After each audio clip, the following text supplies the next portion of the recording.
A new Destiny killer has entered the fray. At least that's been the buzz around this new game that goes by the name LLL. I imagine that is a working title and they won't actually launch with that name, but whatever it ends up being called, this is a new open world third-person MMO looter shooter from NCSoft. And this genre is second only to fantasy MMOs as one of my favorite mashups. For all of their faults, there were a lot of things that I really enjoyed about games like The Division, but also Anthem, Defiance, and Firefall, and I definitely feel like there is a ton of unrealized potential with this genre that for whatever reason the industry just hasn't caught up and delivered us like a true masterpiece MMO looter shooter game. Will LLL deliver? Well, let's take a look at what we know so far. So the announcement of this title was completely out of the blue actually, and to their credit, it also came with a 9-minute gameplay trailer, and while it does look to be a vertical slice and lacked any real showcase of the open world that they're promising, it did appear to be actual honest-to-goodness in-engine gameplay. Parts were clearly scripted, like certain enemies and situations popping up at the exact moment for camera pans, but I do get the sense that there was someone actually holding a controller playing this, so hey, kudos there, especially considering so many game reveals and announcements typically amount to like a logo, a name, and some concept art. For them to come out the gate with what looks to be real gameplay, that's cool, and I think more companies should do it. So the trailer took us through what looked to be the character loading into the start of a level. They materialized in this underground subway station and then snuck through a few areas, fought some enemies before emerging into the city center, which was presumably meant to showcase the open world. And at that point, we saw a bunch of different variations of combat. There was a mix of different enemy types, some environmental interactions, a few like big budget moments of like explosions and stealth fighters dropping bombs and all sorts of stuff. We saw a couple different systems as well, such as these pilotable mech suits, and it all wrapped up with a cutscene of what appeared to potentially be a boss fight. And I would say my initial reaction to this footage is pretty mixed. On the positive side, there were a few things. For one, I think the visuals and design overall look great. I really like this futuristic sci-fi setting that they're going with. They've got a lot of really cool looking tech in this, and just the atmosphere, the various set pieces, and the presentation were really, really good. The real highlight for me though was the gunplay. I mean, this looks really impressive. Everything from the visuals, the animations, and the sounds of combat so far blew me away. Like, as far as third-person shooter gunplay goes, I was very, very impressed with what they showcased in this trailer. And then just some of the cool systems or abilities that were on display, like the player sending out drones to scan for enemies. There was a grav grenade, which would cause anything it hit to float in the air. We saw this missile launcher backpack thing that you could activate while shooting. There were, of course, the mech suits where the player commandeered and climbed into. It kind of reminded me of how Titans work in Titanfall. And then there was like what looked to be an ultimate aimbot ability, this invisibility cloak, a jetpack, and then this bubble that deflects attacks. None of this necessarily like groundbreaking, but I just mean to say these were some interesting looking systems, abilities, features. On the negative side though, and there's some really strong concerns here, performance was absolutely abysmal. It wasn't so bad in the initial part of the trailer when they were underground, but as soon as they emerged above ground into the city, I mean, that frame rate completely tanked all the way to the floor. It was really, really hard to watch for that reason. And also, some of the animations were quite stiff, I would say, especially character movement in particular. It did not look very smooth, fluid, or finished, well, probably because it isn't, but I am just pointing that out. I did also notice a fair share of glitchy animations. One funny thing was when these rats would just appear out of nowhere in the tunnels. They didn't come from behind a box, they just like spawned in and then started running. That was a little odd, and it did seem like some of the enemies were bugging out here and there when getting shot or dealt with the player. And then also, it was kind of light on enemy variety. Like, we saw some basic shooters, bombers, heavies, and the mech, but that was it. Not a lot of interesting enemy types on display here. And then finally, it was clearly a vertical slice. They did not show off anything representing an open world. I know they emerge from the tunnels and they are above ground, but that entire last like three-fourths of the trailer it really is a very small play space. It's just a lot happens there. They're shooting a bunch of enemies. They're getting into a lot of encounters. If you actually pay attention to when they leave the underground and when they're above ground, they're only moving like a couple hundred meters at most. It's a very, very small space, and clearly just a vertical slice that they constructed specifically for this gameplay trailer, and the full open world isn't fleshed out. Now again, this game was just announced. It's obviously not finished yet. I'm not under the assumption that it is, but I do want to point out that what we're seeing here is just obviously a small piece of the pie, and we need to keep that in consideration. And this last point isn't a negative against the game, but I don't know what it is with so many of these gameplay showcases where they get someone playing who, like, it's just doesn't really showcase the game in a positive light. They were bad. They were bad at aiming. They were bad at focusing on targets. They were bad at just everything. It just, I don't know. It's just a pet peeve of mine during gameplay showcases when they can't get players who seem even competent at it. Whoever was piloting this and playing this bit of gameplay, no disrespect. Not everyone has to be good at video games. It's fine. But for the sake of the company showcasing the game and wanting it to leave a good impression, they should get someone better playing it. That's my only point. Okay, so that was pretty much a trailer. Those are some of the highlights. Overall, while I am mixed, I think I'm overall fairly intrigued, especially considering this is a game from NCSoft and I have a high level of skepticism at anything with their name attached to it. I think there's some pretty promising things here. Now, beyond what we saw in this trailer, we actually know a bit more about the game, and this is thanks to a developer vlog as well as an interview that took place around the same time as the official reveal. And both of these provided some details on their plans, their overall philosophy, and just some of the features and details about this game. Before we jump into that though, gonna take a quick moment for a word from today's sponsor. Today's video is sponsored by Appella Games for their upcoming release, Right of Titans. This is a 3v3 hero arcade arena game. It's like playing a sports game with MOBA abilities. You'll learn to master your moves and outplay opponents in fast-paced hybrid of arcade sports and ability-based competition. Right of Titans is launching into early access with a fully functional arena, 3 available heroes, and online matchmaking. It's free to join the pre-alpha playtest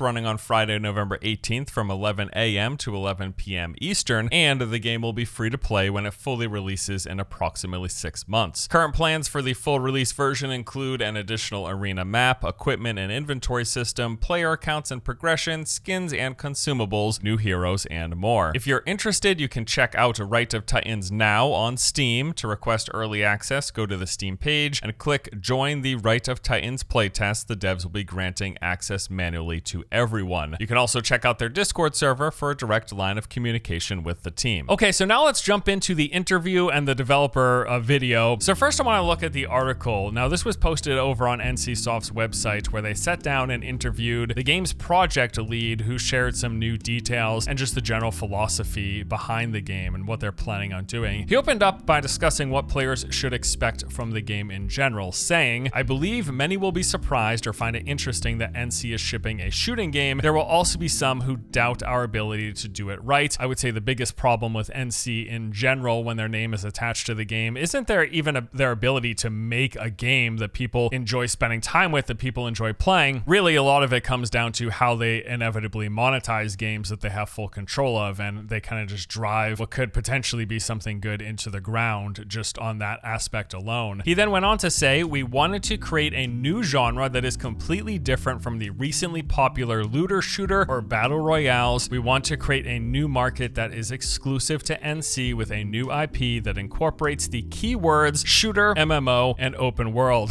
Just the way he's dissecting it just into like these keywords just make it seem like such a soulless project. And I'm not saying that's what it is. And this could also be just like a translation issue, right? Because the way words and sentences are phrased and the intention behind them, it can be very different between different languages. And this is a South Korean company, right? But anyways, translation, mischaracterization based off translations aside, his idea of trying to like create a new genre, MMO looter shooters are not a new genre at all. I mean, we can just pull some popular examples. Obviously, Division, the Division 1 and Division 2, fairly successful games, and yes, those would be considered MMO looter shooters in my eyes. But then also some of the failed projects like Anthem, Defiance, and Firefall. I could probably name more failed projects in this genre than I can successful ones, but I don't think that's for lack of potential, because like I mentioned at the top, I think this is a very promising genre, and I really, third person Looter shooter, sci-fi or not, in an open world that with MMO aspects, with shared world aspects. Dude, I am so about that. Like I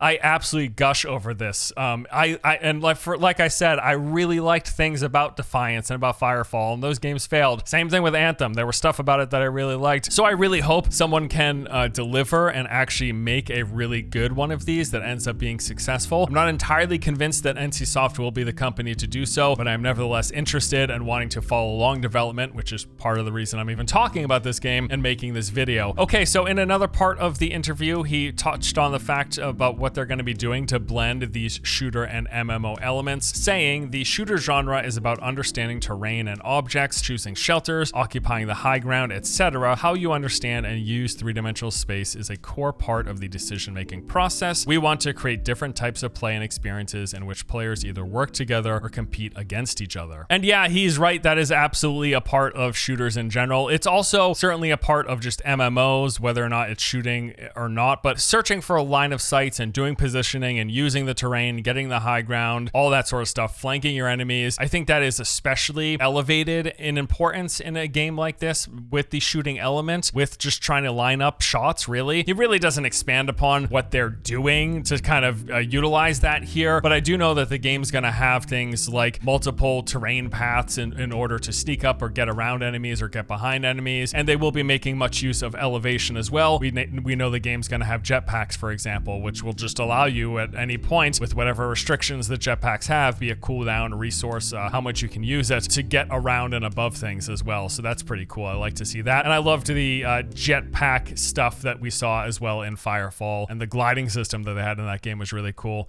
I don't know that this one's going to have it, but I'm just on a tangent now. Let's go back into it. He touched on the size of the world as well as the technology and engine that they're using. He said that the game has a vast open world in which more than 30 square kilometers of land area is seamlessly connected to a single environment. The core elements that make up the open world are uninterrupted loading and movement. To convey a seamless environment, we implemented content streaming and utilized the most cutting-edge rendering technology. This is so very important, and I think really helps elevate a game and my sense of immersion within it. One of my biggest complaints, for example, about Destiny, the game gets called an MMO all the time. In my eyes, it's just like a loading screen where you're popping into these different zones. To feel connected to a game, I really need there to be a sense of cohesiveness throughout the play space and not to be jumping back to a menu before loading into the next activity. I like Destiny, but that really pulls me out of it, and I think that game could be so much more if it weren't for that. So they're talking about having a 30 square kilometer play space, seamless transitions between areas. You're just in there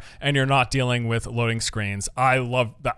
That's what I really like. That's what I want out of a lot of games like this. And by the way, for reference, when it comes to that game size, 30 square kilometers is twice the size of Skyrim's play space, and it is roughly the same size of both Breath of the Wild and GTA 5. So certainly a decently large open world. And by the way, some of which will be procedural. He went on to say, we also introduced a procedural creation method to provide content that reacts appropriately to the player situation instead of playing preset content on repeat within the open world environment. Now, one thing I'm curious about here is if they are talking about procedurally generated content during the actual play experience, or if they just use procedural generation to create some of the terrain. There's a lot of games that will do that. They will take like these templates, these elements, and then procedurally actually, place all of the trees, the landscape, the rocks and stuff like that. But then it is set, it is static. It's just procedural elements went into the creation of what became a static landscape. I don't know if that's what they're doing, or if this is going to be an open world MMO where things are constantly shifting and they are procedural and changing throughout in different areas. I guess one potential idea would be if there were dungeons that you load into and they're procedurally generated, or underground areas. I mean, they open up with showing like a underground subway station, so maybe the subway stations are dynamically changing. And I think another thing to keep in mind is there is sort of this mystical, magical element to this game. That boss with like a billion arms at the end of the gameplay footage, clearly they're not sticking completely rooted in reality. There's some dimensional stuff happening here, so we could see shifting terrain based on that as well, and that's where procedural stuff could come in. He touched on them trying to deliver a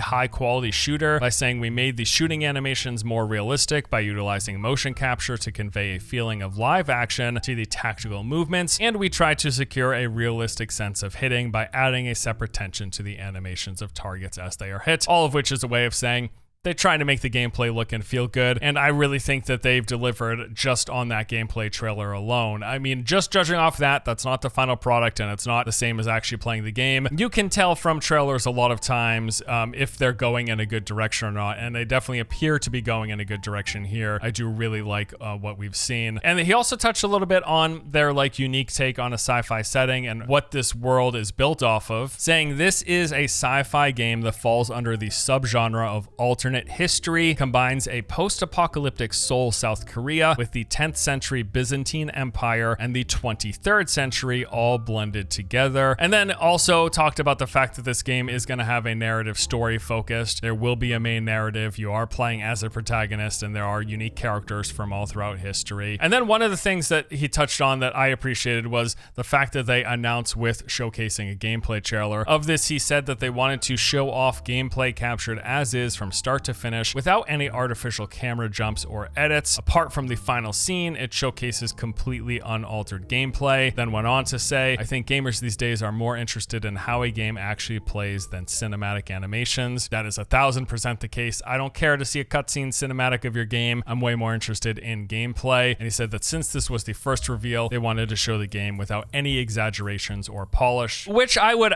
actually honestly push back on, because it is quite clear while this does seem like real gameplay, it also seems like things were very, very, very purposefully placed and scripted. In real gameplay, when you're playing an open world game, you're not always going to have these super bombastic moments every time the camera pans when you swivel your character around. And that's exactly what happened as soon as they emerged from the open world. All of these like perfectly timed enemy drop-ins and air vehicle flybys and explosions just when the camera turns, that's all clearly scripted. That's just not how games actually play out in reality. There will be crazy stuff happening all around you that you never see because your character's not facing it. And to have all this stuff perfectly timed just means that they were timed, they were scripted to take place at certain points, and the person playing knew when to turn the camera to face it. But I guess the point is, while that might be representative of the gameplay and the environments and the systems, I don't think it's representative of the actual player experience when, for example, they first emerge from that subway station into the open world. It's not going to play out exactly quite like that, I guess is my point. So he's saying that they didn't want to show off any exaggerations or polish, but at the same time,